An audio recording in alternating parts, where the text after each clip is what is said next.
Ya, selamat pagi Bapak Ibu semuanya. Selamat berjumpa dalam webinar eh, pola asuh berdasarkan keunikan pola anak mengambil keputusan atau motivasi berdasarkan biometrik sidik jari.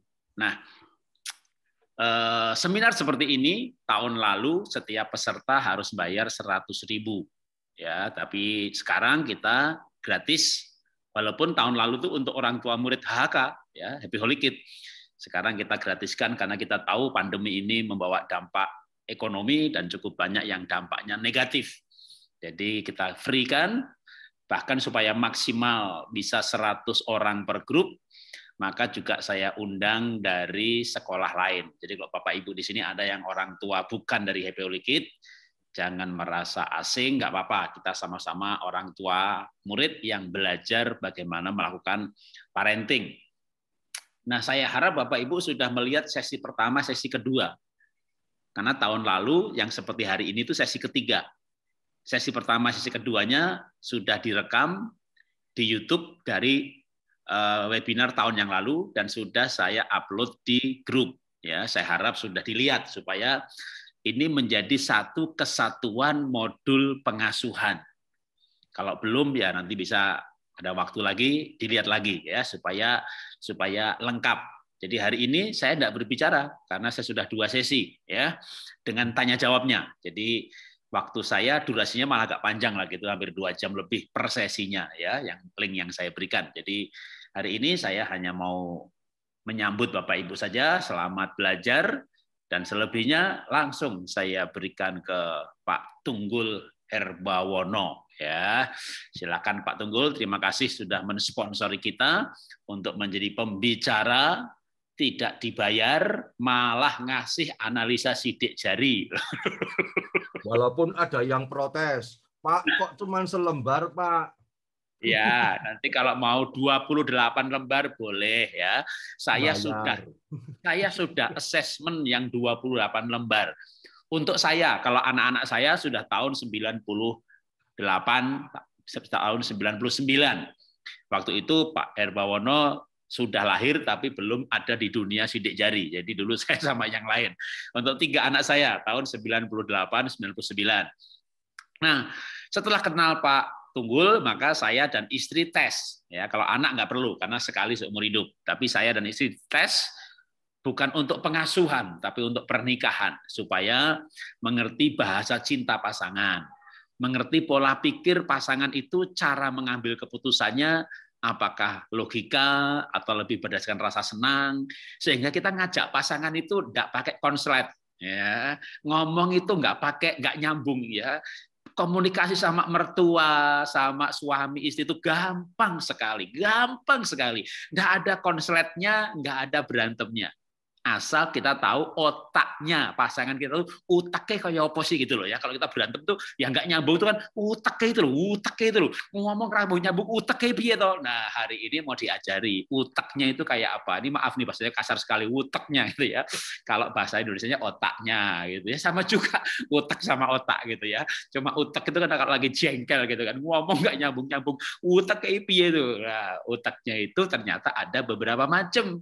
Jadi nanti kalau sudah dijelaskan ini boleh, Pak saya mau assessment soal otak ini untuk mertua saya dua-duanya, orang tua saya dua-duanya, pembantu saya juga mau tak tesin Pak, supaya kalau nyuruh itu gampang. Wah boleh sekali ya, supaya kita sekeluarga itu komunikasi itu ternyata, wah begini ya, aduh sudah bertahun-tahun ngomong susahnya karena kita nggak ngerti pola pikir orang yang kita ajak bicara.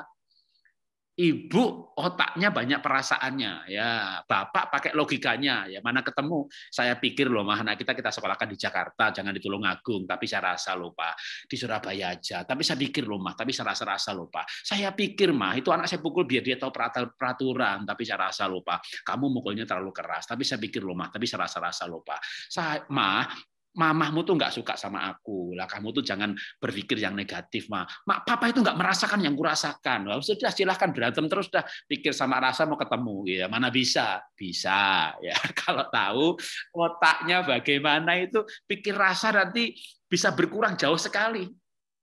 Karena mau pikir mau rasa, ada otak yang perlu diketahui. Ya, oke, dari saya cukup. Nanti kalau saya enggak, ini sengaja tak munculkan wajah Pak Tunggul tuh biar saya sadar bukan pembicara gitu loh. Kalau begini nih misalnya nih lah, begini gitu bisa lupa ini kalau ini sesinya Pak Tunggul nih ngomong terus aja namanya tukang pembicara gitu ya. Maka sengaja dimunculkan. Nah, sadar sebelahnya udah mau ngomong itu. Semenjak saya punya hasil laporan sidik jari Pak Jarod, saya tuh maklum banget kalau Bapak nggak bisa ngerem ngomong. Tapi kalau Bapak sadar menampilkan wajah saya di sini, ya terima kasih. Ya, berarti sudah sama-sama sadar. Sama-sama ngerti uteknya gitu ya, Pak. Nah, untung istri saya juga baca laporan sidik jari saya, jadi dia nggak maklum banget ya. Wah, dia maklum sekali sama saya, nggak pernah marah, wong dia maklum gitu kan. Ya. Jadi nggak pernah, istri saya tuh nggak pernah marah, wong dia maklum kan, ya emang otaknya begitu. Oke, baik. Ya, silakan Pak Tunggul. Ya. Jadi bisa maklum itu karena tahu. Nah, gitu ya, kuncinya gitu. Jadi bisa maklum itu karena tahu. Nah, tapi setelah tahu, dia harus sadar. Setelah sadar, dia mau nerima. Setelah nerima, baru ada penyesuaian. Jadi sering banget loh ya, Bapak Ibu, hasil sudah saya bagikan buat orang tua, terus ngomongnya gini, loh ternyata seperti ini Pak. Nah, saya bercandain, gimana mau tuker tambah sama tetangga? Kalau mau tuker tambah boleh, atau cari yang lain hasilnya gimana ditukar wewes, saya bilang begitu. Ya, terima kasih Pak Jarod sudah diberikan kesempatan untuk rendezvous, ya bertemu-temu di sini, ya sama teman-teman dari Lumajang, dari Tulungagung, dari Semarang, dari Ungaran. Tadi sempat saya baca juga ada yang terselip satu dari Jakarta, tapi tiba-tiba yang dari Jakarta kayaknya menghapus kembali ininya statusnya. Mungkin dia pikir aku apa salah kota gitu ya. Enggak, Anda tetap ada di jalur yang tepat ya. Oh iya, sebelum saya mulai ya, ini biasa nih ibu-ibu yang senang Instagram kan suka suka difoto gitu ya. Terus dimasukin ke story gitu. Boleh nggak? Boleh. Asal saya di tag ya. Jangan sendiri-sendiri, tolong ya. Kita terkenal bersama-sama ya. Boleh. Silakan. Ya, ntar teman-temannya nanya, iya enak lo, gratis lo gitu ya. Wah. Oke. Jadi selamat datang di kegiatan webinar parenting, walaupun jujur saya sebenarnya nggak terlalu nyaman dengan kata parenting ya, karena saya juga masih belajar. Sekalipun saya seorang narasumber, tapi saya tetap pada posisi belajar. Kita belajar bersama-sama, memberikan masukan sehingga kita bisa pintar bareng-bareng gitu ya, Bapak Ibu ya. Jadi parenting atau kegiatan kita pagi hari ini itu mengangkat tema tentang pengasuhan, motivasi, dan sidik jari. Ya, itu judulnya. Nah, ya,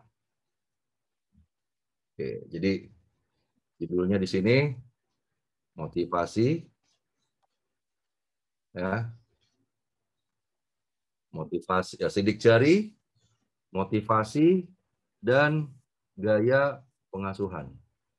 Ya, sidik jari, motivasi, dan gaya pengasuhan.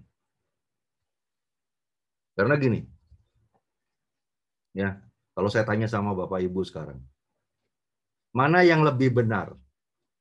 Nyuruh anak belajar, ya, dengan jelas apa tujuan dan manfaatnya, atau nyuruh dia belajar dengan pendekatan kenyamanan? Awas, nggak boleh jawab dua-duanya. Nggak ada opsi C.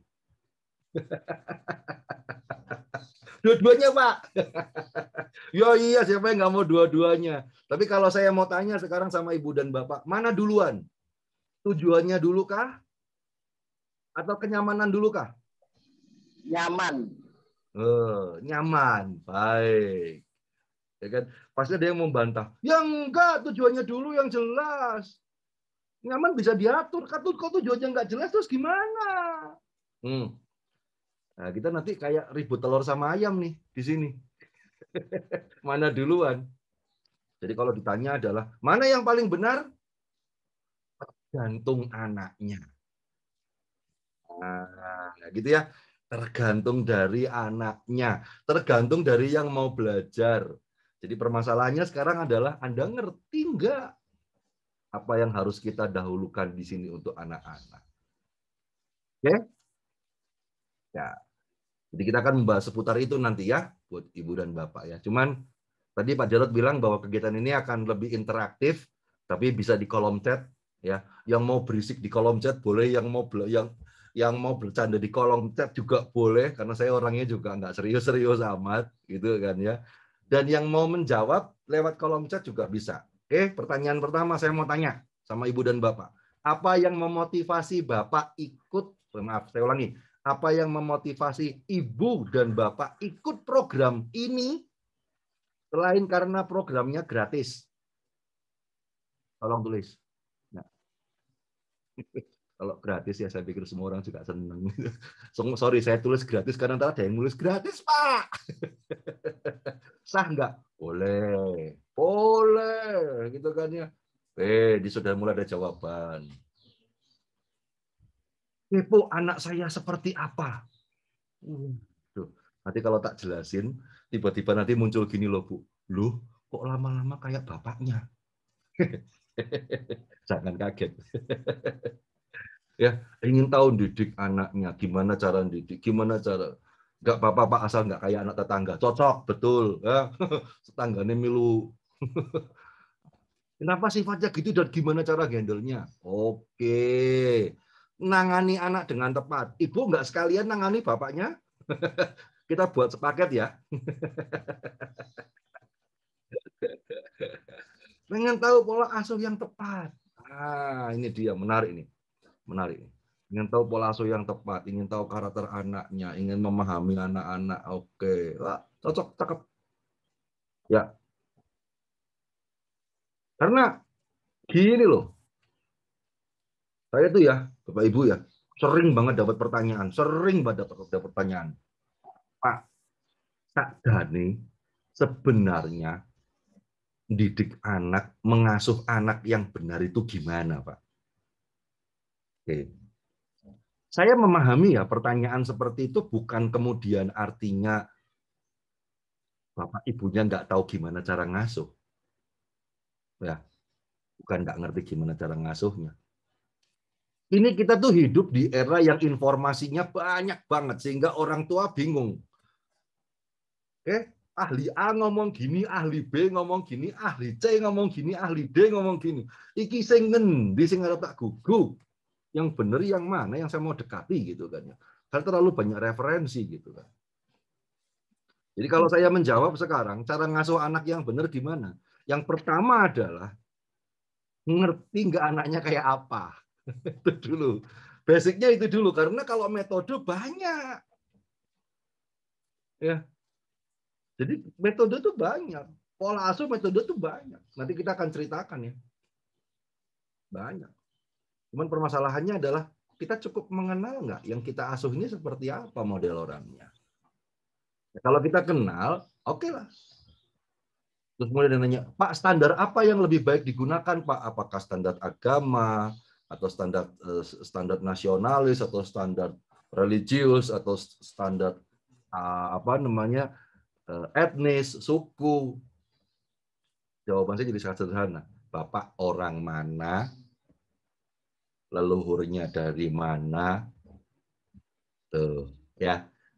Agamanya apa, profesinya apa. Jadiin satu aja udah. Jadi enggak usah lihat tetangga, kita sudah punya standar kita sendiri. Kalau bicara soal pengasuhan. Ya, cuma nanti kita akan perdalam lagi ya, Bapak Ibu ya. Kita akan coba perdalam lagi.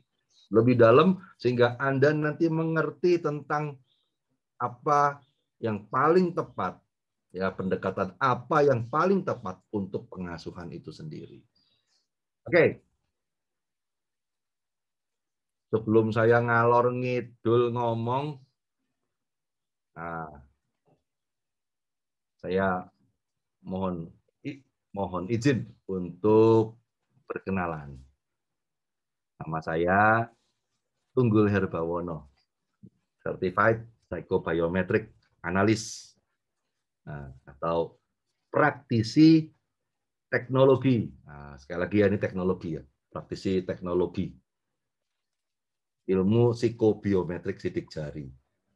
Ya, jadi saya dari Fingerhits Talent Spectrum. Fingerhits itu semacam apa ya, kelompok kerja. Nah, jadi itu kayak kelompok kerjanya namanya Fingerhits.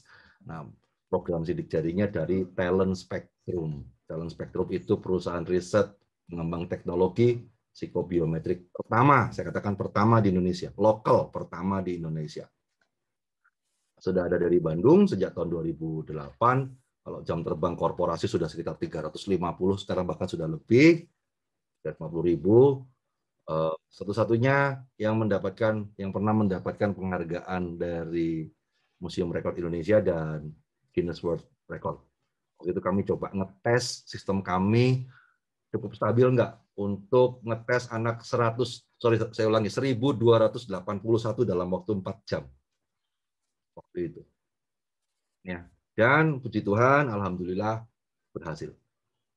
Sistem kami teruji di situ. Dan sampai hari ini kami bisa memberikan pelayanan yang terbaik. Ya, kalau pengalaman saya sudah 11 tahun. Kalau jam terbang konseling sudah saya hitung terakhir saya update 17.500 sekian. Ya, 17.500 sekian. Kalau ditanya sama ibu bapak itu, Pak itu apa nggak mumet Pak ngeliatin sidik jari orang Pak? Oh saya ngimpi aja udah sidik jari, merem aja gitu awalnya udah sidik jari semua. Ya, jadi mudah-mudahan dengan jam terbang seperti itu bisa kasih insight yang baik ya buat bapak dan ibu ya. Oke, saya orangnya nggak terlalu serius, santai aja, gitu kan ya. Karena saya tahu ngurus anak juga udah berat, apalagi ibu-ibu ini. Kalau anaknya 2, saya pasti tambah 1. Yang paling bungsu itu bapaknya. Wah itu bungsu itu, pokoknya minta perhatian lebih itu pokoknya. Ya makanya kita bicarakan lebih dengan cara yang rileks, lebih dengan cara yang santai ya. Baik.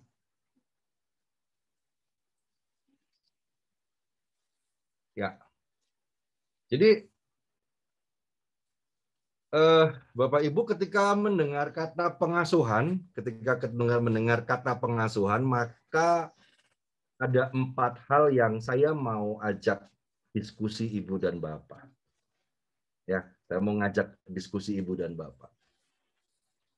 Ya, pertama tentang apa tujuan dari pengasuhan, biar kita semua punya pemandangan yang sama, ya, kita punya persepsi yang sama. Ya, kemudian sebentar. Baik, saya ulangin ya.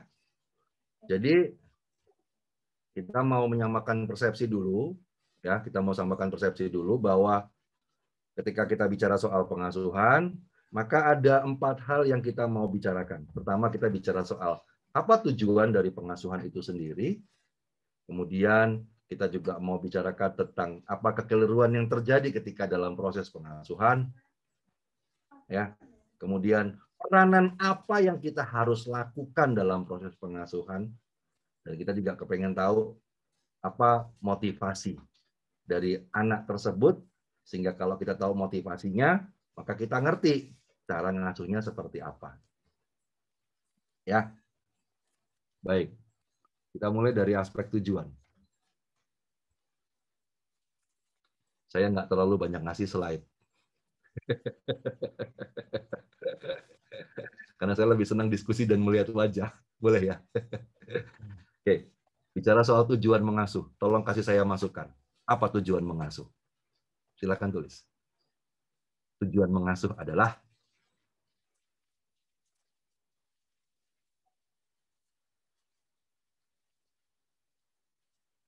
Tadi kan mau tahu pola asuh yang tepat. Oke. Pengen memperbaiki pola asuh. Oke. Berarti sekarang kita harus samain dulu. Tujuan pengasuh adalah mantap. Membentuk karakter anak, membimbing anak. Oke. Ya. Bisa kasih masukan lagi? Tujuan mengasuh adalah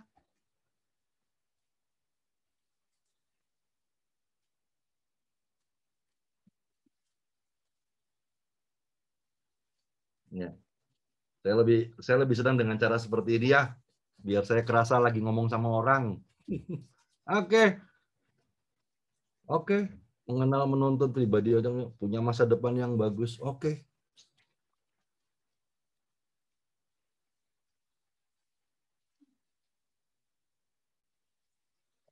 Ada ikatan emosi.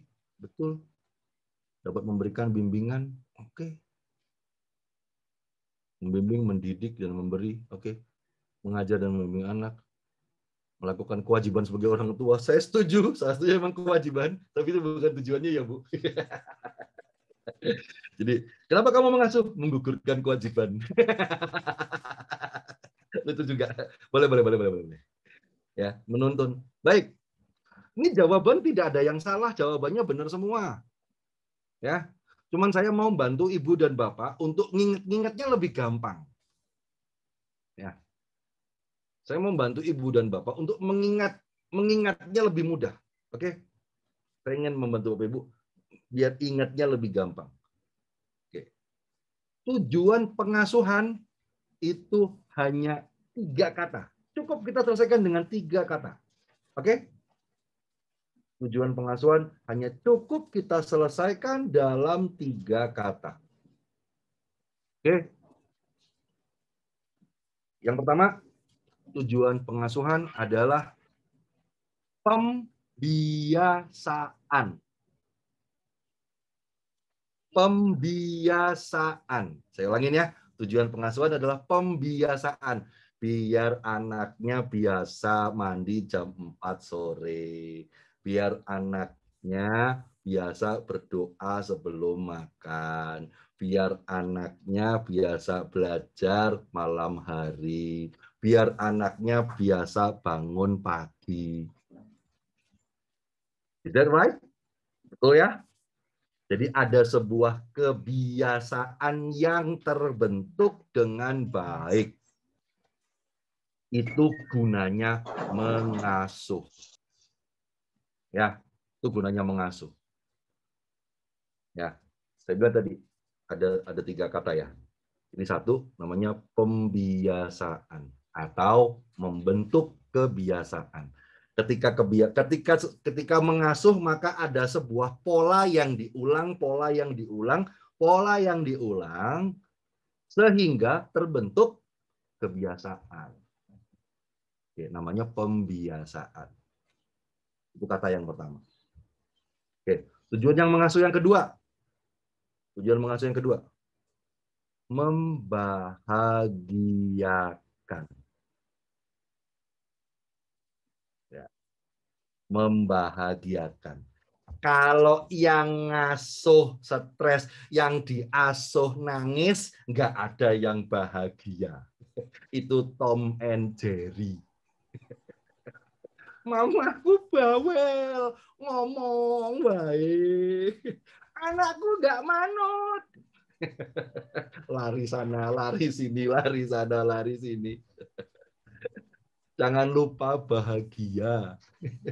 Karena tujuan mengasuh yang kedua adalah membahagiakan. Oke, ketika kebahagiaan tertanam di benak atau di otak seorang anak, ya, dia punya bekal yang baik untuk masa depan. Setidaknya aku pernah merasa diperhatikan, aku pernah merasa dicintai. Pak, saya mencintai, Pak. Kenapa? Saya suruh mandi tiap sore, Pak. Ya kalau nggak mandi ya gimana, Bu? Bau. Cuman masalahnya kan kadang caranya. Oke. Ya, jadi yang pertama tadi apa? Pembiasaan. Ya. Yang kedua, membahagiakan. Yang ketiga, tujuan mengasuh yang ketiga adalah berkemampuan. Anaknya berkemampuan. Jadi anak itu bisa diarahkan pada bakat, minat, potensi dasar yang dia miliki, ya, sehingga anak itu bisa memiliki kemampuan. Oke, benar.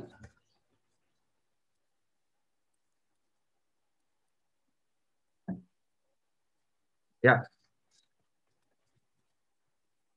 ya, begitu panjangnya bicara soal tujuan.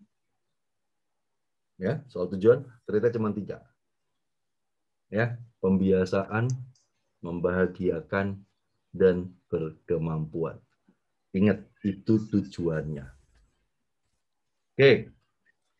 Kemudian yang kedua, saya mau bicara tentang kekeliruan ketika sedang melakukan pengasuhan. Oke. Ya, kekeliruan ketika sedang melakukan pengasuhan. Ya.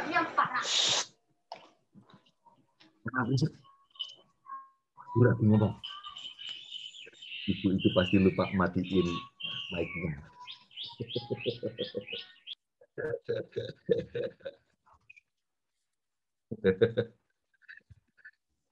Oke, ya, kekeliruan ketika mengasuh. Nah, jadi ada 2. Dan banyak-banyak lah ya. Jadi orang tua pokoknya ini kok salah, wah ya. Nggak enak. Nanti kalau saya nyebutin 10 kekeliruan, nah saya nanti disangkanya menyaingi 10 perintah Allah. 2 aja. Dan banyak-banyak ya. Ya, kekeliruan ketika mengasuh. Oke. Yang pertama, kekeliruan yang paling fatal adalah menentukan targetnya. Nah, menentukan target mengasuh. Ingat ya, tolong dengar kalimat saya. Ya, target mengasuh itu bukan anaknya bisa. Saya ulangi, target mengasuh itu bukan anaknya bisa, tapi anaknya tumbuh. 2 hal ini yang beda nih. Ya, ngerti nggak maksudnya apa? Karena kalau targetnya bisa, ya targetnya bisa, itu target akademik, target kognisi, kognitif, arah berpikir, itu targetnya bisa. Tapi kalau targetnya tumbuh, setiap anak itu punya fase tumbuh kembang pada masing-masing usia. Ya, targetnya tumbuh. Jadi kalau targetnya bisa, kemudian Anda ngajarin matematika dan anaknya nggak bisa, itu jadi stres semuanya. Ya. Kalau targetnya Anda harus bisa begini, bisa begini, bisa begini. Tapi kalau targetnya tumbuh, maka Anda dan anak Anda bersama-sama, bareng. Namanya orang bareng. Ya. Karena kalau udah bisa, nanti ada komparasi nih. Ya. Anak ibu itu udah bisa nulis. Anakku belum. Panik nggak? Panik nggak? Panik nggak? Panik lah, masa enggak? Tanya anaknya sekarang itu paling senang tuh bercanda kayak gitu tuh ya. Panik nggak? Ya, anaknya bisa jalan. Anak ibu belum.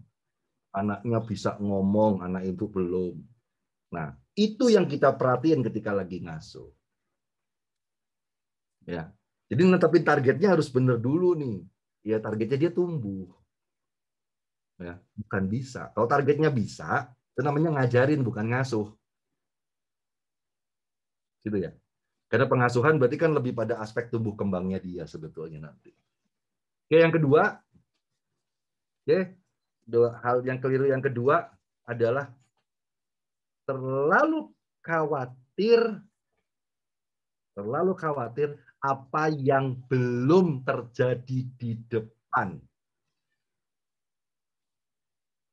Pak, nanti kalau nggak bisa gimana, Pak? Oh, itu sering tuh saya dengar itu. Kenyang tuh saya dengar kayak gitu orang tua ngomong gitu, Pak. Pak, nanti sekolahnya gimana, Pak? Pak, nanti kalau nggak bisa berteman gimana, Pak? Ini udah salah fokus nih. Fokus kita jauh ke depan, fokusnya jauh ke depan. Tapi hari ini kita tidak melakukan apapun. Problemnya di situ. Karena, sorry ya, ini bicara soal kekhawatiran gitu ya. Kita bicara soal kekhawatiran. Sebentar, Bu. Sorry. Ya, ini bicara soal kekhawatiran ya. Anda pernah nggak ada kejadian ya, Anda kebetulan berselisih pendapat atau ribut sama suami atau sama istri, tapi yang terus meriang anaknya? Pernah nggak dengar cerita kayak gitu atau pernah nggak ngalamin kayak gitu? Nggak usah dijawab. Nah, kalau dijawab termalu ya jangan.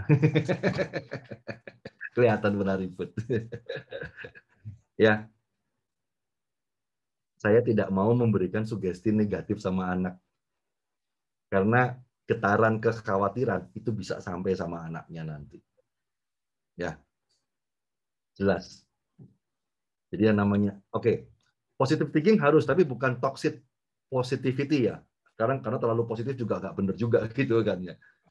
Ya, jadi kalau terlalu khawatir akhirnya juga jadi masalah. Oke. Ya, dua hal yang jadi masalah ketika mengasuh. Nah, sekarang saya masuk ke poin ketiga. Bicara soal peran.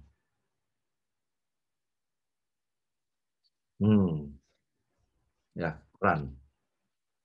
Peran ketika mengasuh. Oke. Di sini sering sekali terjadi standar ganda. Ya, ngaku nggak? Ya, ibunya udah ngomong, nggak boleh main HP.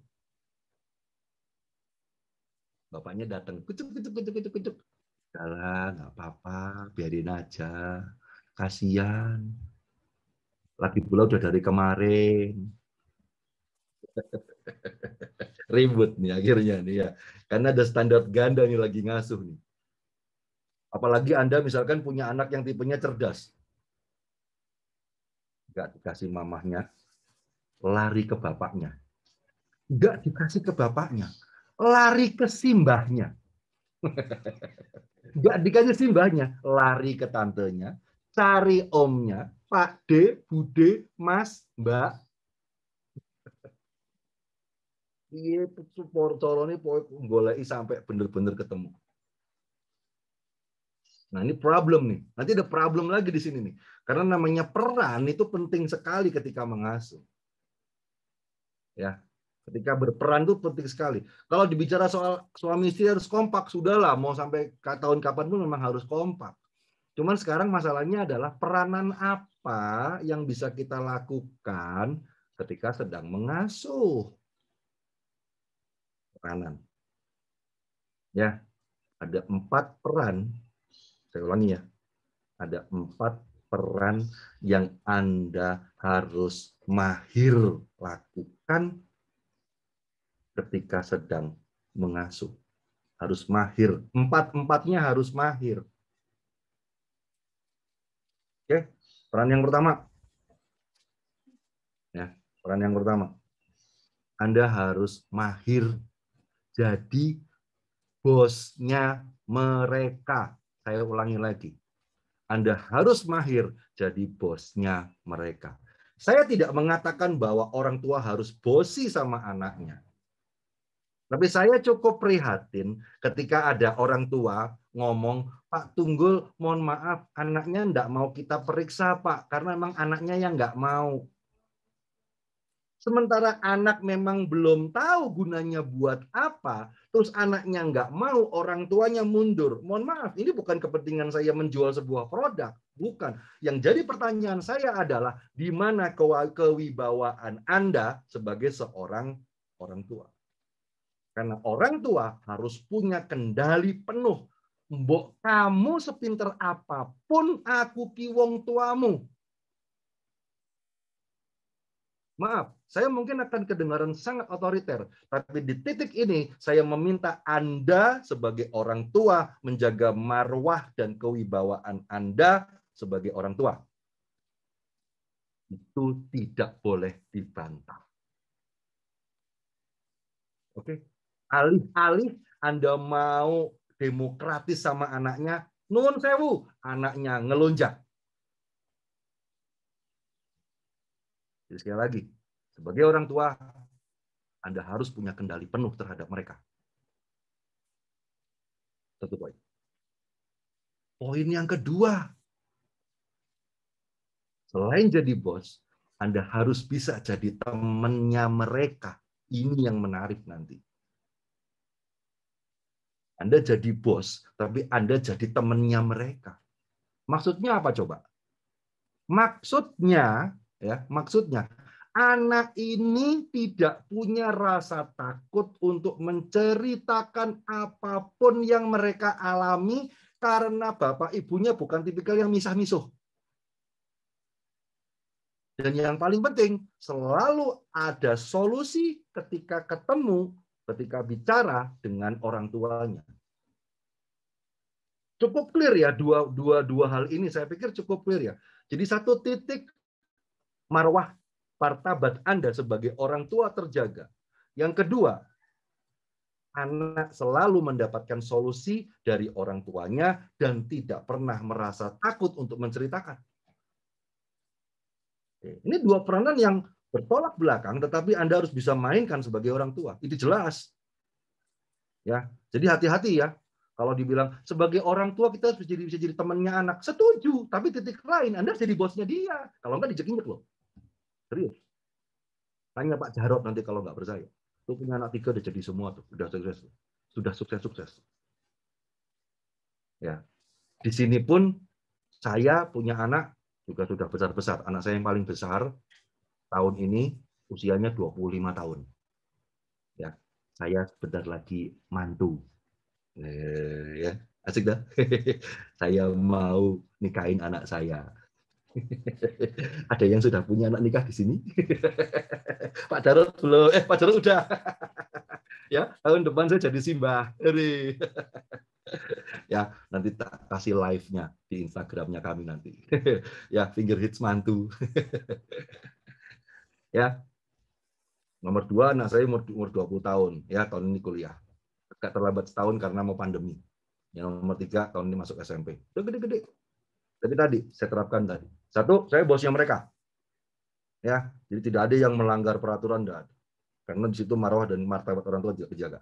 Yang kedua, saya berfungsi sebagai temannya mereka. Selalu ada solusi ketika mereka cerita dan saya bukan tipikal yang misah-misuh, yang nggak jelas. Yang ketiga, saya adalah fasilitatornya mereka. Jadi apapun yang mereka butuhkan, saya akan penuhi. Ini tugas sebagai orang tua. Nyekolah, ke nukuk, ke klambi, apa-apa, segala macam sebagai fasilitator. Yang keempat, ya, saya fansnya mereka. Saya pendukungnya mereka. Supporter. Go. Keren. Bagus. Mantap. Saya pemujanya mereka.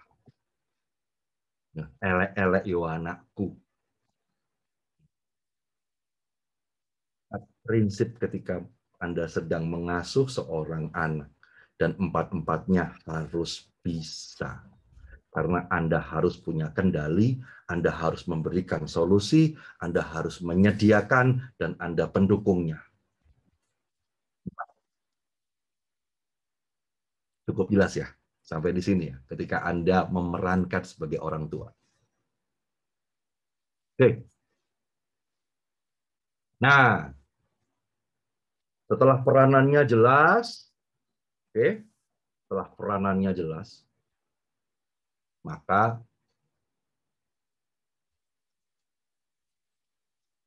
kita harus kenal. Nih, harus kenal. Yang diasuh tuh kayak apa?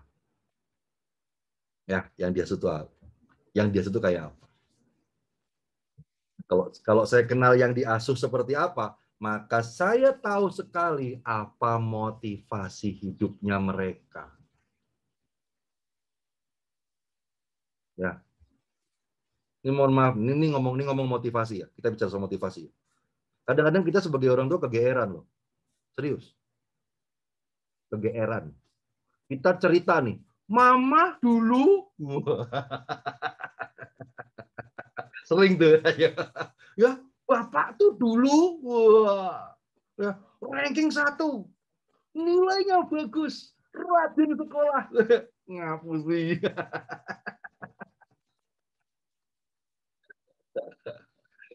Ya. Anda maksudnya ngomong gitu apa coba? Mau motivasi ya? Betul kan? Biar dia tuh termotivasi sama cerita kita gitu kan. Terus Anda tahu nggak? Ada anak yang bisa digituin? Ada, bukannya nggak ada. Tapi ada anak ngomong gini, masih amat lu be. Nggak gitu-gitu amat kali hidup sekarang mah. Tuh, itu ceritanya. Ini sering-sering jadi plot twist anak-anak sekarang nih. Anda kalau nggak percaya lihat di TikTok tuh. Kita jadi orang tuh diledekin mereka loh. Serius. Ya kan ya. Plot twistnya gini. Zaman dulu kalau mau sekolah susah ya, harus nyebrang kali, mendaki gunung, nyebrangi laut. Itu siapa coba? Kita kayak gitu coba. Itu dijadiin bahan olok-olokan sama mereka loh. Serius. Bapak dulu pernah nggak naik kelas? Menarik ini. Tapi saya salut sama kejujuran Anda. Ya, itu bisa menginspirasi itu. Ojo sampai kayak Bapak. Ya, jadi itu namanya motivasi. Maksudnya kita kasih dia semangat, tapi ternyata nangkepnya nggak gitu. Nah, berarti kan sekarang kan kita harus tahu dulu nih, ini yang dimotivasi kayak apa. Oke, ya. Jadi motivasi itu kalau definisinya adalah dorongan internal dan eksternal. Oke, dorongan internal dan eksternal dari dalam diri yang diindikasikan dengan adanya hasrat, minat, dorongan, dan kebutuhan. Tuh, tak gedein tuh. Kebutuhan. Harapan, cita-cita, penghargaan, dan penghormatan. Kebutuhan. Jadi motivasi itu berangkat dari kebutuhan. Aku tuh nggak butuh loh Pak cerita kayak Bapak kayak gitu. Aku tuh cuman butuh ditemani tok misalkan. Misalkan dia ngomong gitu. Apa kita nggak capek coba? Udah berbusa-busa ngomong kayak gitu. Terus kemudian ternyata nggak nggak sama. Motivasinya ternyata nggak sama. Ya. Jadi oke, di titik ini berarti kita harus tahu dulu apa yang jadi kebutuhan utamanya mereka. Jelas. Nah, motivasi itu bisa berangkat dari 2 titik. Ya, di sebelah layar kiri Ibu ada tulisan nature, di sebelah kanan ada tulisan nurture, yang panah itu loh, approach to psychology. Ya, melakukan pendekatan psikologi bahwa motivasi, karakter, kepribadian, apapun itu sangat dipengaruhi oleh 2 hal. Satu, manusia akan sangat dipengaruhi oleh lingkungannya atau nurture, dan manusia akan dipengaruhi oleh nature aslinya. Ya, manusia akan dipengaruhi oleh faktor lingkungan dan akan dipengaruhi oleh faktor aslinya. Saya adalah orang yang profesinya ngutik-utik urusan asli. Ya, ngutik-utik urusan asli. Karena kalau faktor lingkungan itu teman-teman dari psikologi yang melakukan observasi perilaku anak yang dipengaruhi oleh lingkungan. Nah, dua-duanya penting, faktor lingkungan dan faktor asli. Sekali lagi ya, motivasi berangkat dari situ, dari lingkungan dan dari aslinya. Kalau dari lingkungan udah kelihatan deh ya, lingkungan sekitar. Nah, kalau dari aslinya, gimana? Apa yang kita baca? Satu-satunya cara membaca motivasi asli seseorang, ya, itu membaca kerja otaknya. Satu-satunya cara membaca kerja otaknya. Dan Saya dan teman-teman di Bandung mengembangkan teknologi psikobiometrik sidik jari. Ya. Mengembangkan teknologi psikobiometrik sidik jari. Jadi gitu lah, ini teknologi loh ya. Jadi kalau habis ini ada yang nanya sama saya, Pak Tugul, kira-kira nanti anak saya kalau gede jadi apa, Pak? Yang mbok nanyanya jangan kayak gitu loh. Saya susah jawab, saya bukan dukun loh gitu kan.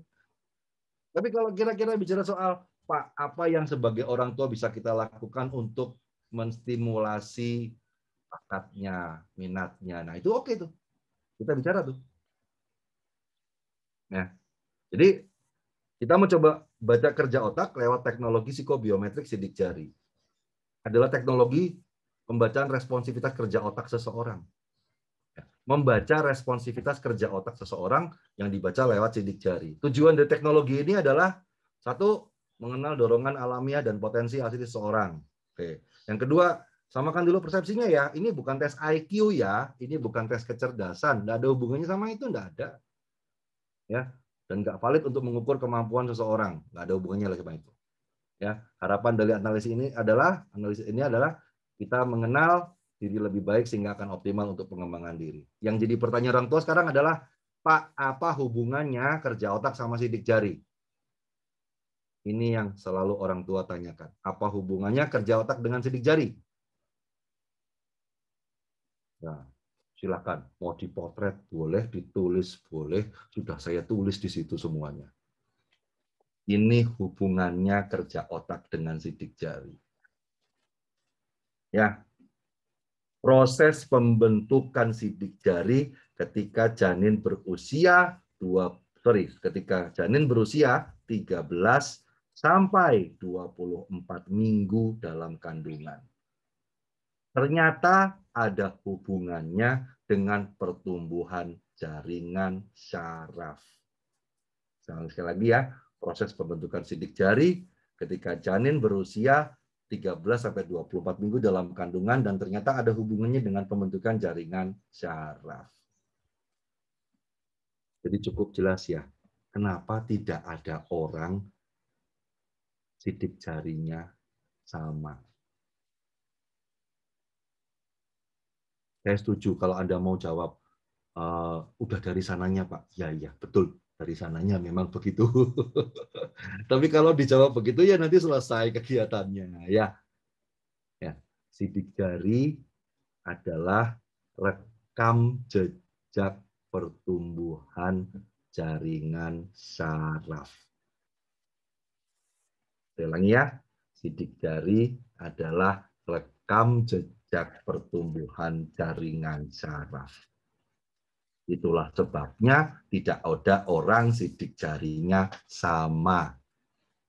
Karena pertumbuhan jaringan saraf satu dengan orang lain berbeda. Cukup jelas ya?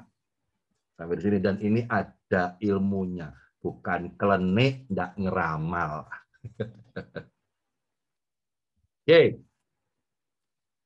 Karena sidik jari membaca kerja otak, maka yang jadi pertanyaan sekarang adalah, Pak, yang dibaca apa saja? Nah, yang dibaca apa saja, Pak? Pertama, Bapak Ibu kalau baca tuh sebelah kiri atas ada tulisan sensori motor. Ya, ada tulisan sensori motor. Sensori motor itu adalah kecepatan seseorang untuk memahami sebuah informasi dan kecepatan seseorang untuk merespon informasi. Jadi input dan output. Saya ulangi lagi ya. Input dan output. Jadi kita lewat sidik jari kita mau membaca apakah terjadi ketidakseimbangan antara input dan output. Karena di sini bisa jadi masalah ketika belajar. Oke, yang kedua, sidik jari membaca otak kiri dan otak kanan. Nah, ini mohon maaf Bapak Ibu, ada pendekatan yang agak berbeda ya yang kami lakukan ya. Ketika bicara otak kiri dan otak kanan, mohon asumsinya jangan otak kiri itu IPA dan otak kiri itu IPS. Masalahnya ada yang saya tanya, otak kiri apa Pak? IPA. Otak kanan Pak? IPS. Lah terus kalau anak bahasa apa? Nggak ada otaknya gitu. Susah lagi nanti ya. Ya. Jadi baca otak kiri dan kanan itu adalah karakter yang dipengaruhi oleh otak kiri dan kanan. Ya, karakter yang dipengaruhi otak kiri dan kanan. Otak kiri orangnya cenderung logis, otak kanan orangnya karakternya cenderung kreatif. Nah, orang yang berkarakter logis dan kreatif, ya, logis dan kreatif itu karakternya beda. Terus lanjut lagi, itu yang paling bawah sekarang, sebelah kanan bawah, lobus cerebral atau cerebral lobes, cerebral lobes, ya, cerebral lobes. Itu Bapak, Ibu coba lihat deh, itu yang warna biru tua agak di depan, tulisannya lobus frontal, frontal depan ya, berarti otak bagian depan. Parietal tuh yang di tengah, occipital tuh yang di belakang, temporal tuh yang di samping. Ya, lihat itu. Depan, tengah, belakang, samping. Ya, depan, tengah, belakang, samping. Ini ada 1, 2, 3, 4. Lobus cerebral ini membaca tentang bakat seseorang. Depan, tengah, belakang, samping. Jadi kalau ditanya, Pak, bakat itu ada berapa, Pak? Oke, kalau secara kerja otak, bakat itu ada 4. Depan, tengah, belakang, samping. Frontal, parietal, occipital, temporal. Saya ulangi sekali lagi. Depan, tengah, belakang, samping. Jadi bakat itu ada 4. Dengerin saya. Mikir, gerak, lihat, ngomong. Ya, itu pakai bahasa sederhana tuh. Mikir, gerak, lihat, ngomong.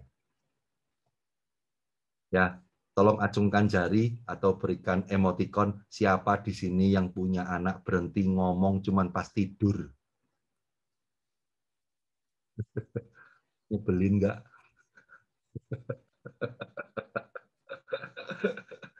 Ya, anak saya Pak, ya berhenti ngomong cuman pas tidur. Ya, ternyata setelah kita periksa lebih jauh, ternyata bakatnya ngomong. Anda ngerasa berdosa nggak? Nyuruh anaknya diem. Diem, pusing kamu ngomong aja. Tiap hari ngomong baik. Aku bapak, mama tuh pusing, kamu tuh ngomong terus, bapakmu belum pulang, kirimannya belum sampai, beras sudah habis.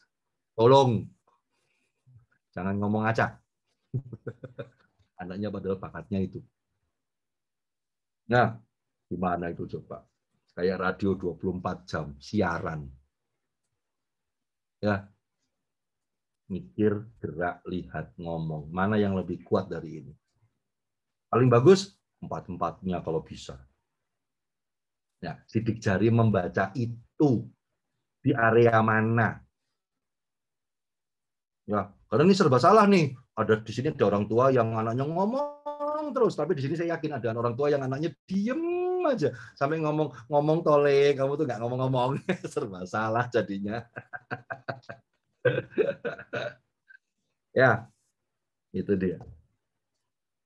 Ya, sidik jari membaca itu sehingga kita tahu oh ngarah kene iki ngendi. Ya, ternyata dia lebih senang mikir, makanya dia diem. Ya sudah. Gimana caranya biar dia ngomong? Gampang, kasih pikiran. Kasih pikiran. Maksudnya apa coba? Kasih bahan berpikir. Ya, biar dia bisa bangun. Biar dia terbangun nanti. Oke. Ya. Berikutnya. Nah, ini yang kita bicarakan sekarang. Sidik jari membaca motivasi seseorang. Sidik jari akan membaca motivasi seseorang. Namanya Triad Brain. Oke, namanya Triad Brain. Triad Brain. Jadi ada reptilian kompleks, kemudian ada limbic system, dan ada neocortex. Waduh, Pak tunggu bahasanya berat Pak. Saya susah alih bahasa. Nggak mungkin diganti bahasanya. Tolong diterima dulu. Minimal Anda mau mencatat, matur nuwun. Ya.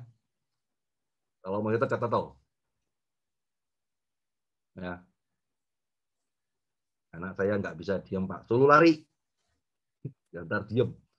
Kalau udah lari, capek diem. Nah. Oke. Neocortex, limbic system, dan reptilian complex. Ini adalah bagian kerja otak yang mempengaruhi motivasi seseorang.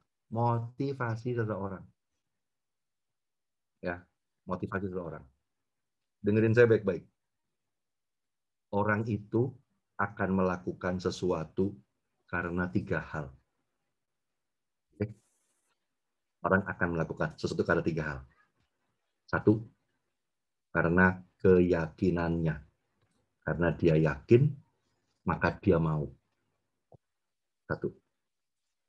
2, karena dia senang. Ya, karena dia senang, maka dia mau. Ya, jadi orang yang kedua ini melakukan sesuatu karena faktor perasaannya. Ya, jadi 1 karena faktor keyakinan. Karena dia yakin dia mau. 2 karena faktor perasaannya. Karena dia senang, maka dia mau. Yang ketiga, karena faktor logikanya. Karena untung, maka dia mau.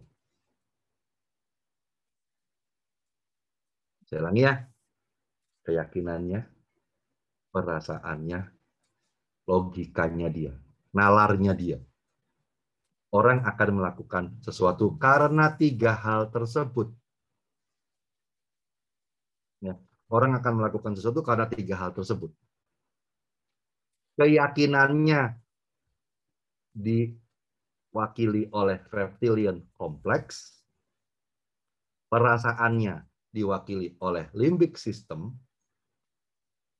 Logikanya atau tujuannya dipengaruhi oleh neocortex. Jadi kalau dilihat struktur kerja otak ini lengkap.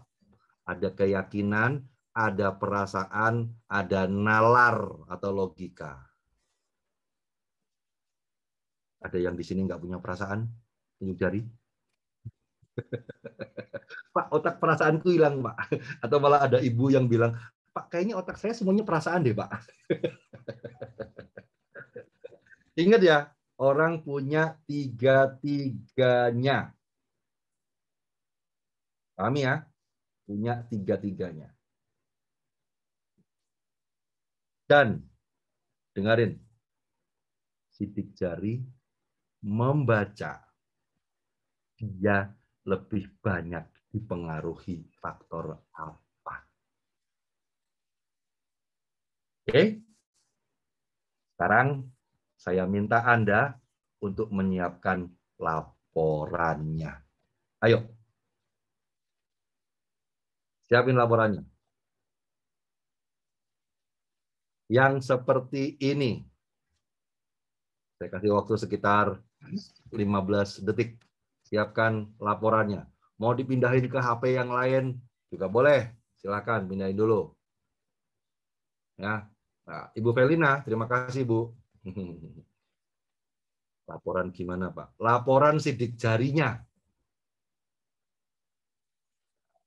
Kan saya sudah kasih waktu itu laporan sidik jari masing-masing anak yang pada ngirimin saya gambar. Pak, ketebelan nggak lipstiknya? Saya bilang sama ibunya, Bu, cap sidik jari ya, Bu, bukan cap bibir. Malah cap bibir. Gimana ini?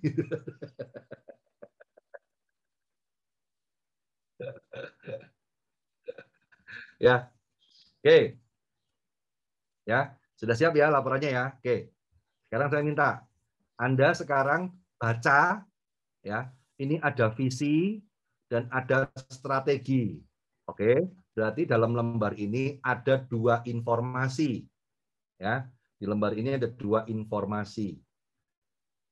Ya, ada visi dan ada strategi. Ya, visi itu adalah sesuatu yang dia butuhkan dalam hidupnya.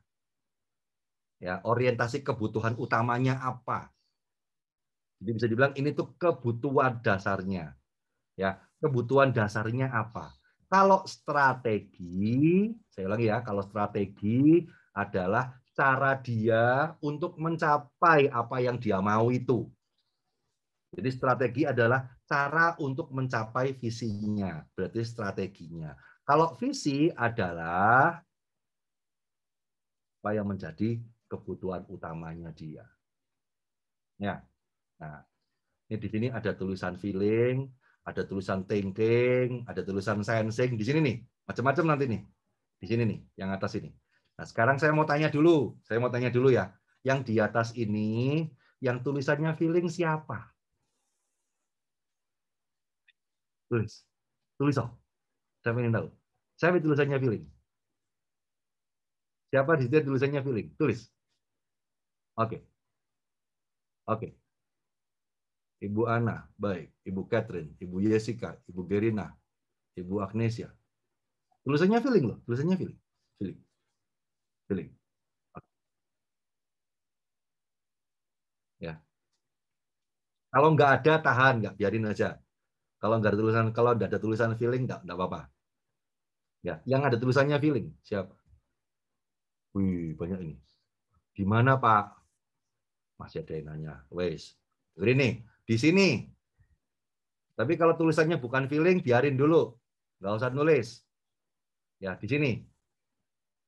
Ya, di sini. Oke, ya, feeling ya. Ya, baik. Tulisannya bisa macam-macam. Ikuti aja dulu saya. Ya, ikuti saya dulu aja. Feeling. Feeling artinya, nah, kalau di sini feeling artinya kerja otak dia cenderung pada arah limbic system. Saya ulangi, kerja otaknya cenderung lebih pada faktor limbic system. Jadi kerja otaknya, motivasinya, saya ulangi ya, motivasinya lebih pada faktor limbic system. Kalau motivasi lebih pada faktor limbic system, maka faktor perasaan akan mendominasi perilaku anak seperti ini. Sebentar, saya mau tanya, kira-kira sebelum mereka belajar, apa yang mereka lakukan? Tak kasih tahu ya. Sebelum mereka belajar, yang mereka lakukan adalah ngeliat muka orang yang ngajarinnya. Kalau mukanya keburu nggak enak, nggak mau belajar. Anda berhadapan dengan orang yang sensitif. Tolong kalau ngomong sama anak, jangan kenceng-kenceng. Anaknya perasa. Yang jadi masalah, anaknya perasa, ibunya perasa. Orang baper ketemu orang baper.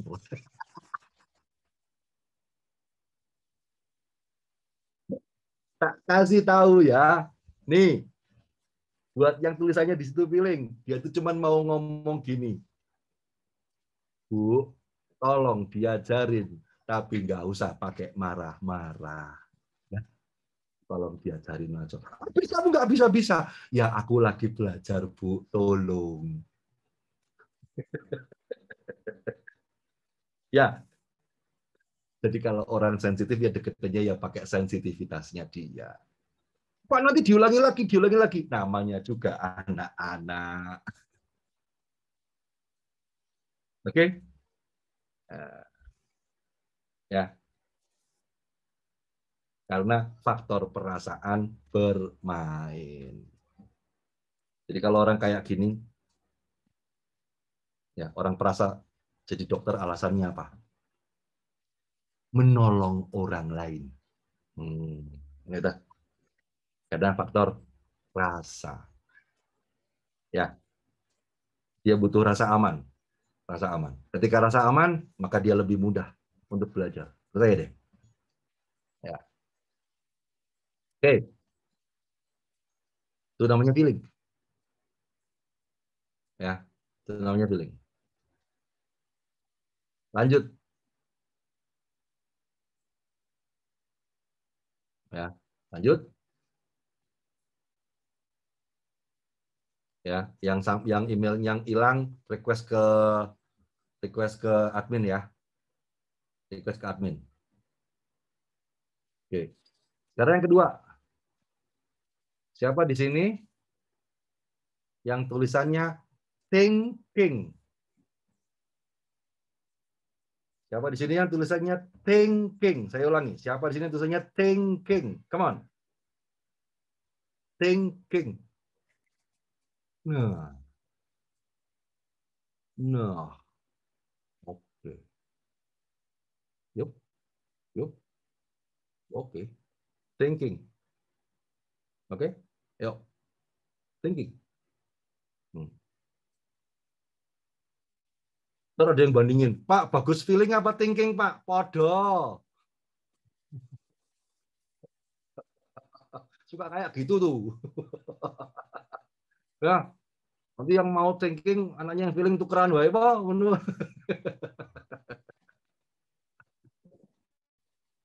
Ya, thinking. Thinking. Ya, di sini thinking ya. Kalau di sini thinking, maka motivasinya, saya ulangi ya, motivasinya lebih banyak dipengaruhi faktor neokorteks. Neokorteks. Kalau motivasinya lebih banyak dipengaruhi oleh neokorteks, maka faktor tujuan, nalar jadi penting. Jadi kalau dia disuruh belajar, biasanya nanyanya gini, buat apa? Gunanya apa? Manfaatnya apa? Saya dapat apa? Manipiro. Hah? Dia orang yang logik.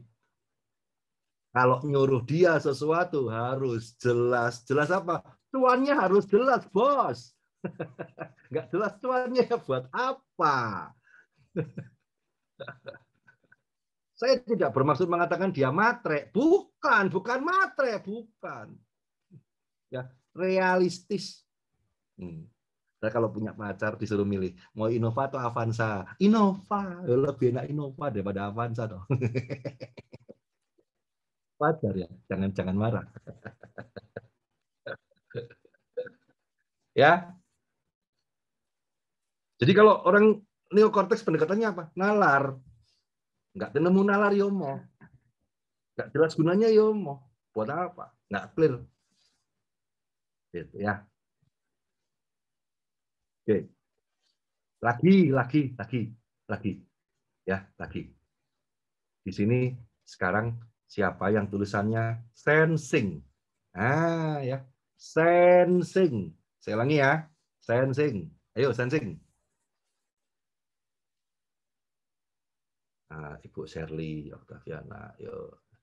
Ibu Vivi, Ibu One, oke. Ibu Liliani, ya, Bu Yuanita, oke. Sensing. Halo. Sensing. Nah, sensing. Yes. Sensing. Ya. Siap. Siapa lagi sensing? Sensing. Oke. Anda lihat ya. Sensing. Kalau feeling dia di area limbik, Sementara neokorteks ini area thinking, atau thinking itu ada di area neokorteks.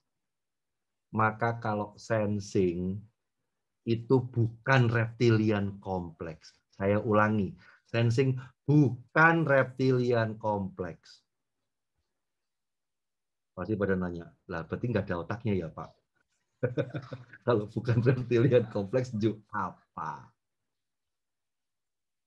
Ya, sensing itu adalah, saya ulangi ya, sensing itu adalah kombinasi antara neokorteks dan limbik. Sensing itu, saya ulangi ya, sensing itu adalah kombinasi neokorteks dan limbik. Artinya apa, Pak? Artinya ribet. Ribet. Panik nggak? Panik nggak? Panik lah, siapa yang nggak panik?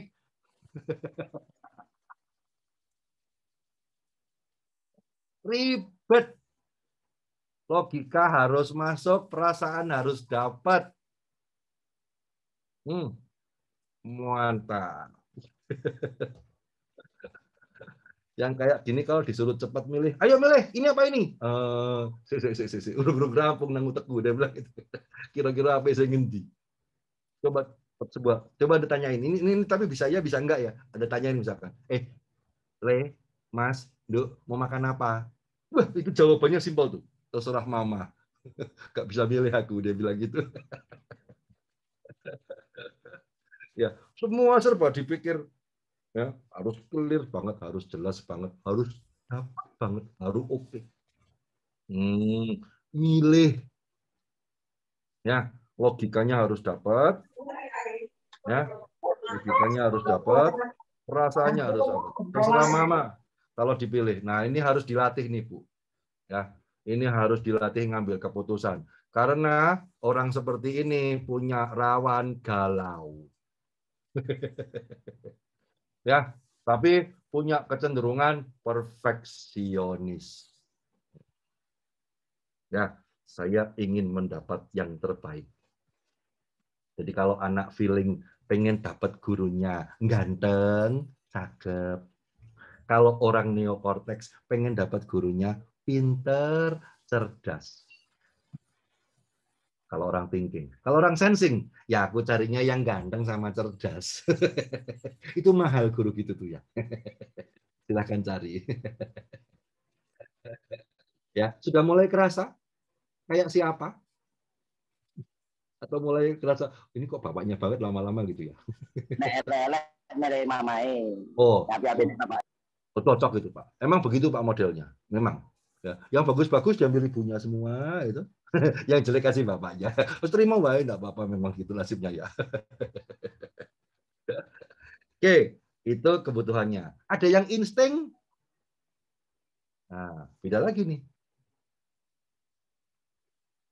Nah, kalau ada yang insting, maka dia sangat dipengaruhi oleh apa yang dia yakini. Apa yang dia yakini. Itu instinktif. Orang lain mau ngomong apa? Ora urus. Jarku ngene ya segini ae, wis tabeng pokoke. Itu namanya instinktif kalau ada. Ya. Oke. Sekarang lanjut ke poin berikutnya tentang strategi. Ya, strategi. Nah, ini yang bawah nih, strategi nih. Nah, di sini ada kognitif, ada afektif, ada reflektif. Nah, ini macam-macam ini. Macam-macam. Ya. Ini cara dia mencapai tujuannya. Ya, cara dia mencapai tujuannya. Nah, biar gampang, ya, Bapak Ibu, biar gampang, guys, kasih bocorannya langsung. Nih, silakan catat. Ya, silakan catat.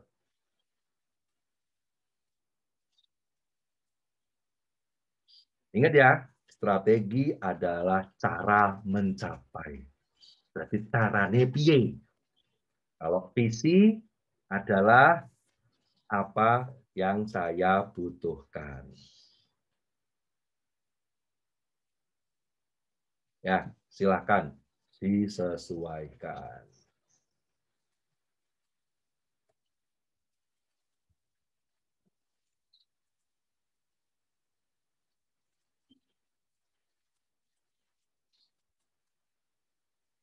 Oke? Ya. 10 detik lagi saya ganti slide-nya. 10 detik lagi saya ganti slide-nya.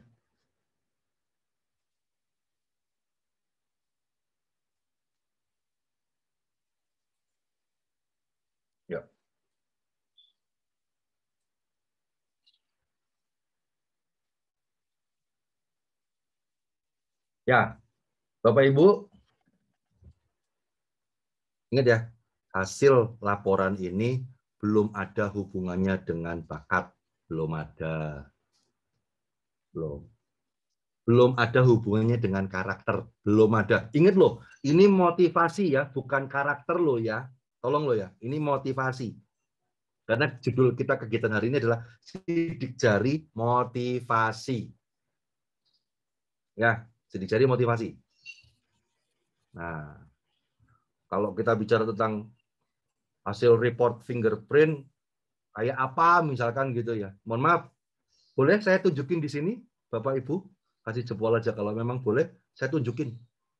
Kayak apa tuh report fingerprint tuh, jelasinnya tuh kayak apa? Jelasinnya kayak apa? Oke, terima kasih Bu. Matur nuwun. Ya. Nah, report fingerprint itu seperti ini. Ya, seperti ini. Jadi tadi di sini ada gambar sidik jarinya, ini sengaja kosong ini memang karena udah tarik beberapa kali jadi tidak ada gambar sidik jarinya. Nah, jadi yang pertama, sidik jari akan membaca tentang seberapa cepat daya tangkap dan respon Anda. Ini sangat penting untuk proses pembelajaran. Karena akan jadi pendekatan bagaimana kita cara ngajarinnya dia. Ya, seberapa cepat daya tangkap dan responnya Anda. Ya, ini daya tangkap, dan ini respon. Ya, respon. Jadi kalau di sini, Pak Tunggul itu nangkepnya cepat, tapi responnya mandan lelet. Bacanya gitu. Ya, jadi nanti kita jadi tahu cara dampingin belajarnya gimana. Oke, satu itu. Kemudian yang kedua, hasil laporan sidik jari akan bicara tentang basic motivation. Sama seperti yang kita bicarakan barusan. Sama, ya. Kita bicara barusan sama. Tapi bedanya di sini dalam bentuk angka persentase. Berapa persen limbiknya dan berapa persen neokorteksnya. Oke, jadi kita mau melihat kadar bapernya seberapa tinggi.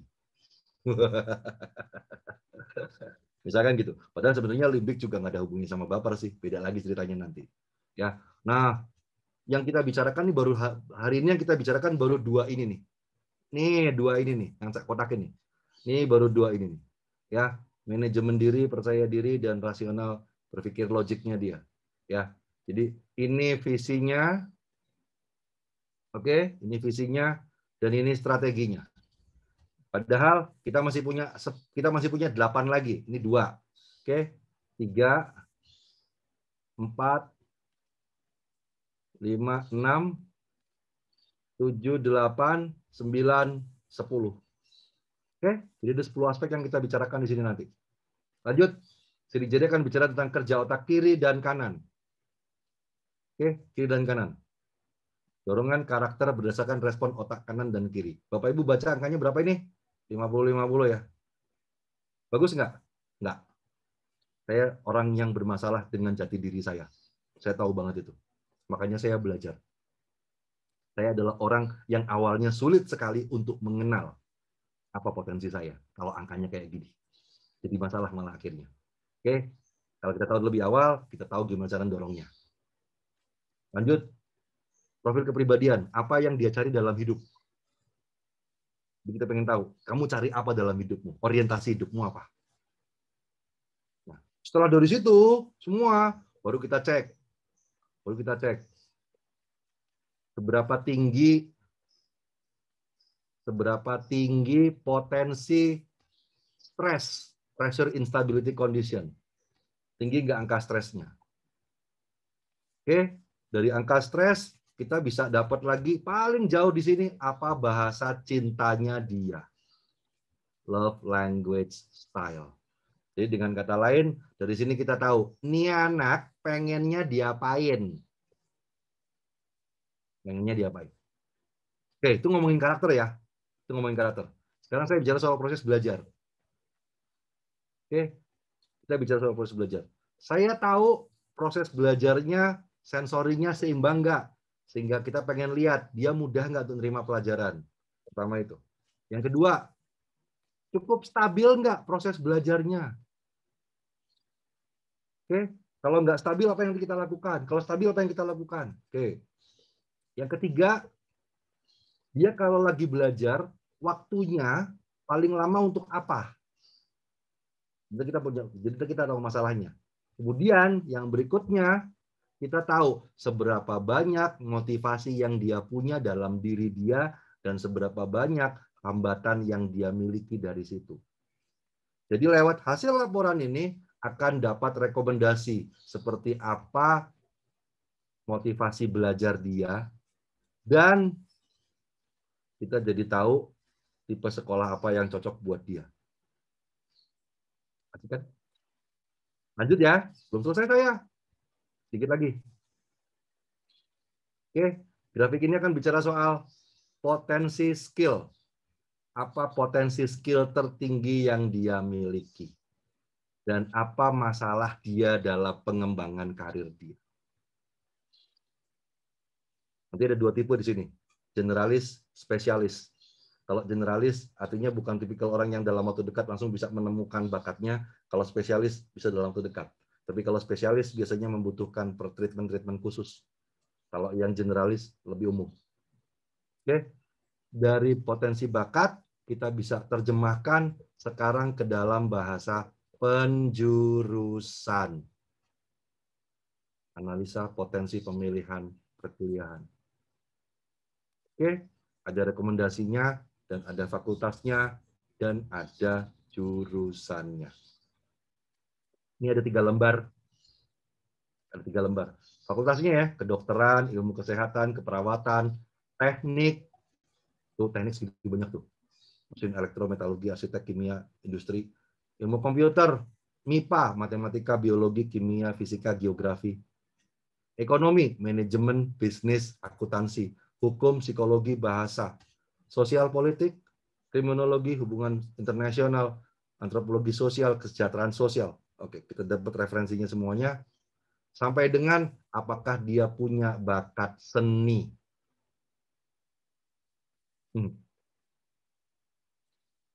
Ya. Bahkan terakhir kita bisa baca. Dia punya bakat nggak jadi YouTuber. Nah, sekarang ngomongnya gitu kan. Aku pengen jadi YouTuber. Saya bisa baca sampai situ. Berapa akurasi tes ini? 70 sampai 87,5%. Nggak ada tes 100% hasilnya. Itu saya. Tapi setidaknya jadi orang tua nggak kosong-kosong banget ya. Kenal, tahu seperti apa.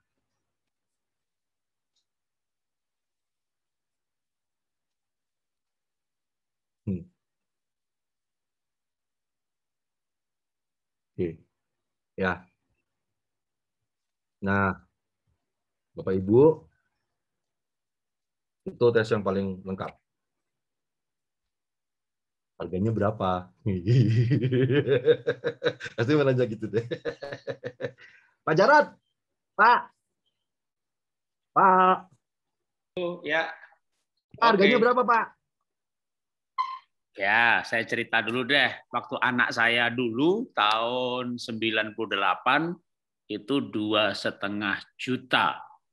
Karena waktu itu di Indonesia belum banyak, yang ada baru Sun Garden yang datanya dikirim ke Taiwan. Nah, sekarang lembaga ini pun juga masih ada, setahu saya malah naik jadi 3 juta gitu ya. Nah, ada juga yang cuma 500.000. Jadi ringnya itu antara 500.000 sampai 3 juta. Apa yang membedakan? Yang membedakan kalau hasil analisanya yaitu sarser mirip antara 20 sampai 28 halaman. Cara penyajiannya yang berbeda-beda. Ada yang pakai grafik yang bagus, ada yang cuma literal, tapi esensinya sebenarnya sama. Yang membedakan itu adalah konsultasinya. Jadi ada yang tanpa konsultasi, ada yang dengan konsultasi. Nah, kemahalan itu tergantung juga nama terkenal, kepakaran gitu ya. Saya tidak berani merekomendasikan yang terlalu mahal ya. Kalau misalnya Anda mau konsultasi sama saya aja ya, Anda harus book misalnya minimal 2 sesi, karena kalau 1 sesi kan pasti nggak tuntas. Kalau sama Pak Jarod berapa? Kalau sama saya 2 sesi 5 juta, ya, A 2 jam. Anda boleh konsultasi pribadi, ya. Pak, kalau dengan Bu Esther sekalian, loh, 1 dokter 5 juta, istri saya dokter juga, ya, kalau mau ya 7,5 boleh, gitu ya. Nah, kalau sama Pak Tunggul, menurut saya cukup murah dengan konsultasi yang 3 sesi, gitu ya. Makanya ya kalau yang gratisan begini saya ngasihnya cuma link YouTube aja.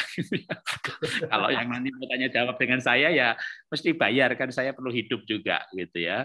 Nah, kalau dengan saya misalnya 100 peserta masing-masing 100.000 ya, kan 10 juta saya dapat jadinya 2 sesi gitu ya. Jadi minimal 50. Kalau nggak sampai 50 saya ulangin lagi, saya tunda waktunya minimal 50 kali 100.000 kan saya dapat 5 juta. Jadi itu kalau dengan saya ya. Tapi dengan dengan saya itu nggak pakai analisa sidik jarinya, ya cuma konsultasinya tok aja, karena kan yang dibayar kan kepakaran di dalam konsultasi, ya. Nah, kalau Pak Tunggul, menurut saya udah cukup pakar. Tadi jam terbangnya kan udah tahu tuh berapa belas ribu jam gitu ya. Tapi harganya masih di bawah 100 juta. 3 kali konsultasi loh.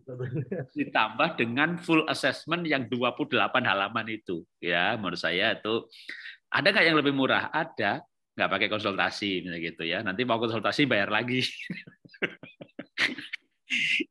Kalau cuma dikasih lembarnya gitu, kalau saya sih bisa baca sendiri, kan saya belajar psikologi, saya belajar neuroscience, saya pendidikan pedagogik sampai magister, teologi sampai doktor. Kalau saya dapat hasil tes analisa yang nggak pakai dijelasin begitu, saya bisa baca sendiri. Nah, tapi kalau Bapak Ibu mau dijelasin, menurut saya mendingan ngambil 1 paket sekaligus dengan konsultasinya, ya. Dengan Pak Tunggul, berapa Pak Tunggul? 950 apa 1 juta? Lupa dah. Udah lah Pak, kalau buat Pulau Jawa dari Anyer sampai Panarukan loh Pak, itu harganya sama Pak. Ya, Anda di Jakarta, Anda di Bandung, Anda di Lumajang, Anda di Surabaya, Anda di Banyuwangi, saya samain aja harganya. 950.000 termasuk sudah didatangi untuk diambil tes sidik jari, ambil datanya ya Pak ya. Jadi Bapak Ibu, kebetulan kami ada kegiatan di beberapa kota, mulai dari Semarang tanggal 29, tanggal 30, 29-30 Mei Semarang, ya. Kemudian ke Banyuwangi, ya, tanggal 31, tanggal 1. Terus kemudian tanggal 1, tanggal 2 di Jember. Oke, 1-2 di Jember. Kemudian tanggal 2 dan 3 Lumajang. Halo Lumajang, apa kabar? Ya. Nah, kemudian di setelah Lumajang, Malang. Oke. Malang. Malang, Pak. Nah, dari Malang, Surabaya. Surabaya, Kediri. Kediri itu kalau nggak salah tanggal 5-6. Ya, Kediri, dari Kediri terus Solo. Solo. Ya. Nanti di grup nanti di grup saya share. Ya, nanti di grup saya share. Informasinya panjang banget itu. Semuanya jelas, ada tanggal dan ada kotanya, semuanya ada nanti. Di grup saya share. Oke. Ibu-ibu biasanya tanyain diskon. Oke, kasih tahu ya. Biasanya begitulah. Udah 9,5 masih bisa diskon. Ya wes. Ya. 3 orang dalam 1 kakak. 3 orang dalam 1 kakak. Saya kasih potongan 50.000 satu peserta. Oke, 3 orang dalam 1 kakak. Atau 5 orang bebas. Jadi nggak 1 kakak boleh. Ya, nggak 1 kakak boleh. Saya kasih potongan 50.000. Minimal 5 orang. Ya, kumpul aja di sekolah HHK 10 orang. Ini salah nih ngomong begini nih di grup gitu kan ya. Cuman pasti nanti nanya gitu kan Pak. Salah lagi saya gitu kan. Terus kalau ditanya Semarang kapan Pak? Maaf nih teman-teman yang di Semarang hati-hati ya. Mohon maaf. Yang Semarang hati-hati. Kuota sudah terisi 80% dan hanya tinggal 10 orang. Wow. Awas. Semarang ngeri banget. Semarang saya alokasikan 40 orang Pak. 40 peserta. Itu sudah 30 Pak. Wah, padahal Sudah. webinarnya baru tanggal 2, yang Semarang itu nanti banyak yang ikut webinar tanggal 26 Mei, Pak. Makanya saya bingung, Pak, jujur aja. Bingung saya gitu kan. Karena Semarang kuotanya apakah nanti setelah dari Solo saya muter ke Semarang lagi gitu kan, sekalian pulang. Atau bisa diperbanyak kotanya tapi dengan syarat mereka berkumpul di satu tempat, Pak. Sebetulnya gini, Pak, saya bisa buka open slot lagi, tapi saya harus mengalahkan kota yang lain. Contoh misalkan Banyuwangi tak kalah ke. Karena bukan apa-apa. Waktu buat servisnya harus saya pikir. Gitu ya. Waktu buat servisnya harus saya pikir. Jadi konsultasi pribadinya itu ya, Pak, ya. nah, itu. Saya enggak mau sembarangan terima gitu ya. Ya jujur duit, siapa yang nggak seneng, siapa yang nggak seneng ya duit gitu ya. Tapi ya saya juga nggak mau sampai service quality-nya turun gitu loh, Pak. Saya enggak Karena mau. nanti akan ada konsultasi satu orang ibu atau satu keluarga dengan Bapak hanya berdua di Zoom ya, Pak, ya. Betul. Jadi sesi konsul itu 3 kali. Yang 2 kali bareng-bareng kayak gini biar Bapak Ibu tahu gimana cara bacanya. Oke. Yang kedua, Anda nanti konsul sama saya pribadi, tanya jawab. Jadi Anda ditagih pertanyaan. Ya, ditagih pertanyaan. Oke, Bapak Ibu yang kebetulan ada di daerah, silahkan dimanfaatkan jadwal kami. Nanti saya share. Ya, nanti saya share di grup. Silahkan dimanfaatkan, nanti saya share. Karena kalau ditanya, Pak Tunggul kapan ke Lumajang lagi? Enggak tahu. Jujur, Pak Jarot, aku tuh jadwalin Lumajang gara-gara Bapak lo ya. Karena kebetulan saya ada di Jember, terus Pak Jarot bilang ada HHK di sana. Ya wes, jadwalin. Karena Lumajang orang tuanya antusias, Pak. Semangat. Makanya Pak, makanya Seminar gini. rajin, muridnya banyak. Makanya gini, di Instagram tak masukin belakangan. Nun sewu Pak Jarot, karena sebetulnya tidak ada jadwalnya. Gitu loh Pak. Dan itu tidak saya iklankan secara komersial di Instagram. Enggak. Jadi, kalaupun saya ke Lumajang, murni karena orang tua HHK. Terharu. Amin. Terharu. Sampai aku belum ngerti di Lumajang mau tidur di mana. Aku cari Traveloka kok hotelnya agak terbatas. Ya wis lah, turun nang musola wis ra apa-apa lah. Ada, Pak, disediakan sama panitia. Ya, gampang, nanti bisa diatur. Oke, semua informasinya ada tempat. Kalau saya ke Lumajang saya juga nginep di situ, ada. Itu malah ada yang nawarin, Pak nginep di rumah Pak Yeri aja, Pak. Wah, nuwun sewu ya, saya malah ntar disuruh konsul semalaman gitu ya. Mohon maaf, saya perlu istirahat tidur. Tolong ya, tolong. Ya, yang Trenggalek tidak endi yo. Trenggalek bisa gabung ke Kediri. Kediri. Oh, berarti dekat sama Tulungagung ya berarti ya, Pak ya. Tulungagung Kediri gitu ya. Lebih ke arah itu ya. Oke. Jadi seperti itu penjelasan saya, Bapak Ibu. Ya. Jadi mudah-mudahan yang selembar tadi ngasih masukan baik buat Bapak Ibu, dan sekiranya memang program ini dibutuhkan, tak kasih tahu ya, tes ini cukup 1 kali seumur hidup dan tidak perlu diulang. Oke, minimal usia 6 bulan. Ya. Dan kalau tanya, Pak, sampai usia berapa, Pak? Sampai simbahnya kalau mau diperiksa juga boleh. Nggak ada batasan. Nanti di grup saya share informasinya.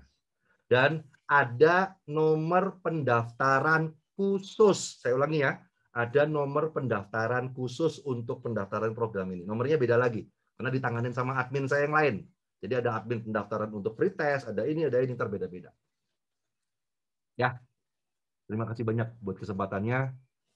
Mohon maaf kalau ada kalimat yang kurang nyaman didapat Ibu dan Bapak. Mudah-mudahan sharing ilmunya bermanfaat ya, dan semoga kita bisa ketemu. Ya. Kalau dulu sudah pernah tes, bisa konsultasi lagi nggak? Selama hasil dari Talent Spectrum, hubungi admin saya. Memang ada biayanya, cuman kita harus lihat dulu apakah itu dari Talent Spectrum. Ya, begitu. Pak Jarot, silakan Pak. Ya, terima kasih Pak Tunggul untuk pemaparannya.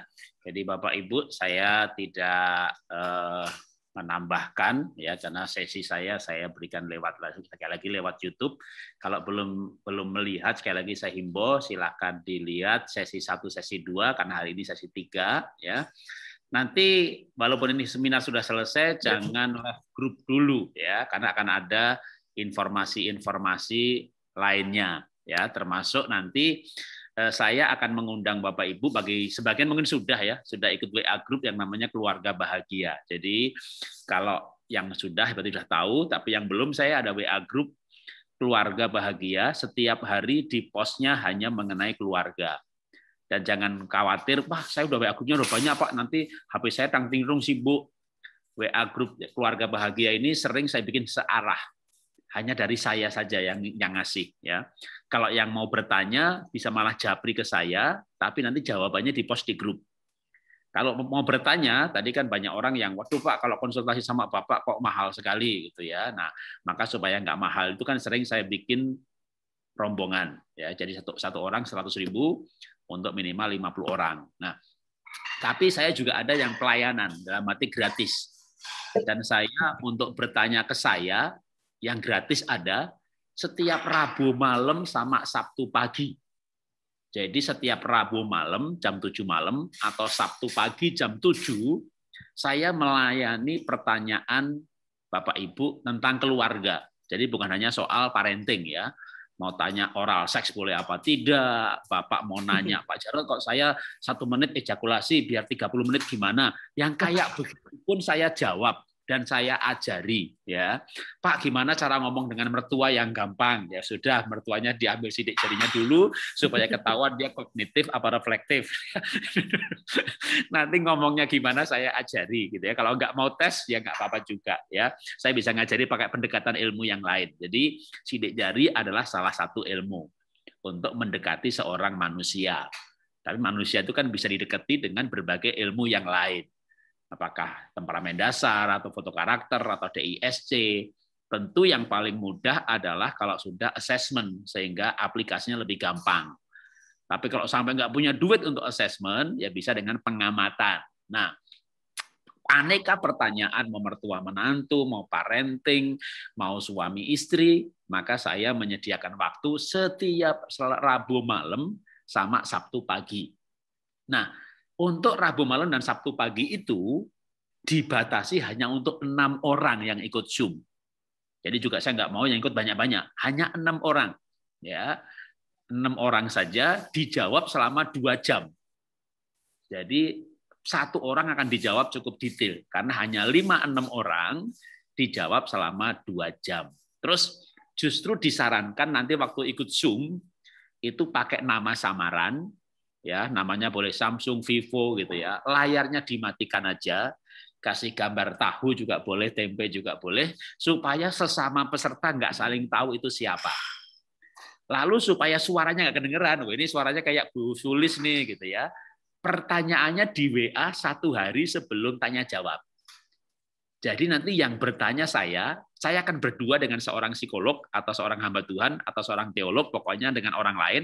Saya membaca pertanyaan, teman saya menjawab, lalu saya tambahi, gitu ya. Jadi teman saya menjawab, lalu saya tambahi 5 pertanyaan dijawab selama 2 jam. Jadi ibu bapak yang bertanya nanti hanya ngumpet aja, ikut Zoom dengan nama samaran. Waktu saya rekam, jadi nanti saya rekam, tapi rekamannya nanti waktu muncul akan menjadi seperti ini. Ya, yang di atas itu nggak kelihatan. Kalau direkam kan cuma kelihatan saya sama Pak Tunggul gitu. Misalnya saya jawabnya berdua dengan Pak Tunggul, ya yang muncul cuma dua kotak ini tok ya, karena rekamannya. Nah, ini namanya tanya jawab, ini bukan konseling ya. Kalau konseling itu kan rahasia. Tapi yang bertanya dijamin kerahasiaannya karena orang nggak tahu tuh siapa yang bertanya. Rekamannya justru akan dipost di grup Keluarga Bahagia. Jadi saya ada WA grup yang saya pimpin sendiri. Mayoritas hanya 1 arah, jadi 1 hari paling 3 kali post. Jadi Bapak Ibu nggak ribut dengan aneka ucapan selamat. Ya kadang-kadang saya buka juga, ya tapi lebih banyak ditutupnya, gitu ya. Jadi nggak boleh mengucapkan, saya ulang tahun pun nggak boleh mengucapkan selamat ulang tahun. Jadi kalau anggota grupnya banyak, ulang tahun melulu tiap hari. Jadi nggak ada ucapan ulang tahun, Paskah, nggak ada selamat Natal. Jadi memang grupnya hanya betul-betul orang yang mau belajar dan tidak rame banget, karena saya tahu banyak orang ikut WA Group. Jadi ini pengumuman dari saya yang nggak berhubungan dengan hari ini, tapi berhubungan dengan keluarga, ya, parenting, dan juga cara belajar gratis. Karena saya tahu hari ini kalau harus bayar semuanya repot gitu ya. Di samping itu juga saya tidak selalu semuanya berbayar dan bertarif. Gitu ya. Bahkan saya sekarang menyediakan yang gratis-gratis gitu ya. Itu bisa. Adalah pelayanan, namanya pelayanan ya gratis ya, Rabu dan Sabtu. Kalau WA grupnya tiap hari ada tips dari saya. Oke, itu aja pengumuman dari saya, karena nanti selebihnya masih bisa disambung di WA Group, ya maka jangan live dulu, supaya kita bisa lanjutkan pembelajaran kita. Sekali lagi yang mau ikut full assessment lengkap, ya segera mendaftar, supaya yang Lumajang terutama, kalau di sini ada peserta dari Semarang tadi, tinggal 10 kursi, gimana tuh? Ya, saya juga bingung Pak, asli Semarang itu mengerikan sekali ternyata. Ngeri sekali gitu loh Pak, makanya sementara saya nggak punya kebijakan maksimal cuma 10, cuman ya mungkin, tapi nanti mungkin ada satu kota yang saya korbankan, mungkin. Atau apa itu bulan kapannya lagi gitu ya, karena kayaknya Semarang dan sekitarnya webinar tanggal 26 Mei itu ya 100 orang Pak. Ya itulah dia. Nanti kita bicara deh Pak. Ya penting yang sekarang dulu deh. Kalau yang sekarang mau, saya tinggal punya 10 kursi. Silakan. Oke. Kalau Semarang ya. Terima kasih. Oke. Terima kasih banyak Pak Jarod.